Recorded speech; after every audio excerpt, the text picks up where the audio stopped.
मनोज जी हमारे साथ लगातार जुड़े हुए हैं। पीयूष का मैं रुख करूंगी इंदौर से, हमारे साथ इस वक्त पीयूष पारे लाइव जुड़े हुए हैं। पीयूष, काफी महत्वपूर्ण हो जाता है इस साल का बजट और जाहिर तौर पर इंदौर की जनता भी इंतजार कर रही होगी कि आखिर उसके लिए क्या है इस बजट में। महिलाओं की हम बात कर ले, युवाओं की अगर हम बात कर ले, क्या कुछ खास इस बजट में रहेगा? अगर इंदौर की मैं बात करूं तो कितना इंतजार इस बजट का?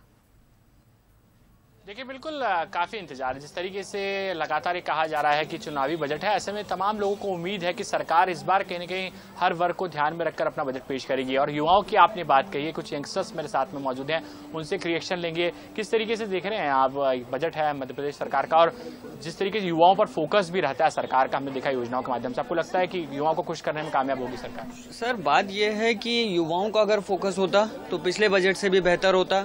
ऐसा सुनने में आ रहा है कि जो बजट पिछला है उसी को ध्यान में रखते हुए उसी बजट को पेश कर रहे हैं, उसमें कुछ भी बदलाव नहीं, या किसी चीज के एंटरप्रेन्योर को लेकर कोई बदलाव नहीं। क्या है, आपको क्या लगता है युवाओं को लेकर क्या काम? सबसे पहली चीज, आज का जो युवा है वो चाहता है माइक्रो बिजनेस या स्मॉल मीडियम इंटरप्राइजेस, उनके लिए सबसे बेहतर फोकस होना चाहिए।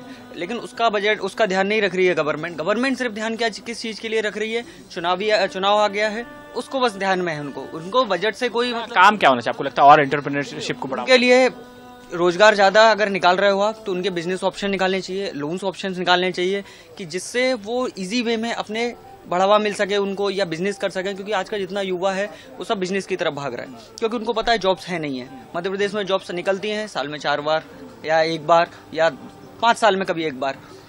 तो इसको अगर ध्यान में रखा जाए तो उनको कम से कम इतना बदलना चाहिए कि बिजनेसमैन हो या यंगस्टर्स हो, उनके लिए स्पेशली उनके लिए बजट आए पुराने बजट से बेहतर। तो ये देखिए, बेहतर बजट होगा इस तरीके की उम्मीद की जा रही है। सर, किस तरीके से देख रहे हैं आज मध्य प्रदेश गवर्नमेंट बजट पेश कर रही है, कितना उम्मीदें हैं सर? मध्य प्रदेश शासन का जो बजट है ये चुनावी वर्ष है, और चूंकि चुनावी वर्ष है तो इस बजट को पूरी तरह से चुनावी रंग देने की कोशिश यहाँ शासन की रहेगी। किसानों के हित में ये बजट आने की पूरी संभावना है। किसानों को ज्यादा से ज्यादा उनकी उपज का दाम मिले, ज्यादा से ज्यादा किसानों को कृषि के लिए प्रोत्साहित हो, कि किसानों के बजट की संभावना है। साथ ही युवाओं के लिए रोजगार की भी इस बजट में पूरी संभावना है, क्योंकि मध्य प्रदेश में युवाओं को रोजगार की बहुत आवश्यकता है। माननीय मुख्यमंत्री जी जो लगातार युवाओं के हित की बातें कर रहा है, गृहिणियों के लिए भी इस बजट में काफी संभावना है।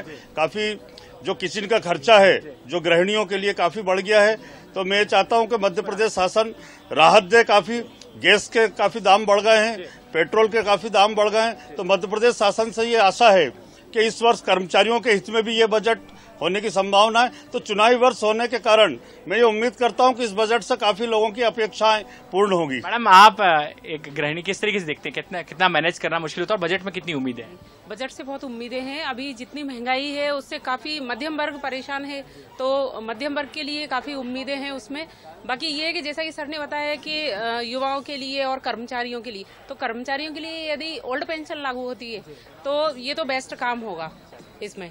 तो देखिए, आपने सुना तमाम लोगों को, ना सिर्फ यंगस्टर्स को उम्मीदें हैं बल्कि मध्यम वर्गीय जो है, मीडियम क्लास का जो यहाँ पर जो है वर्ग है, वो भी साफ तौर पर कहीं न कहीं काफी उम्मीद इस बजट से लगाए बैठा है। लेकिन उम्मीद की जा रही है कि सरकार हर वर्ग का ध्यान रखेगी, और खासतौर पर जो गृहिणियां हैं वे भी कहीं न कहीं ये कह रही है कि सरकार का बजट इस बार राहत। बिल्कुल बिल्कुल बिल्कुल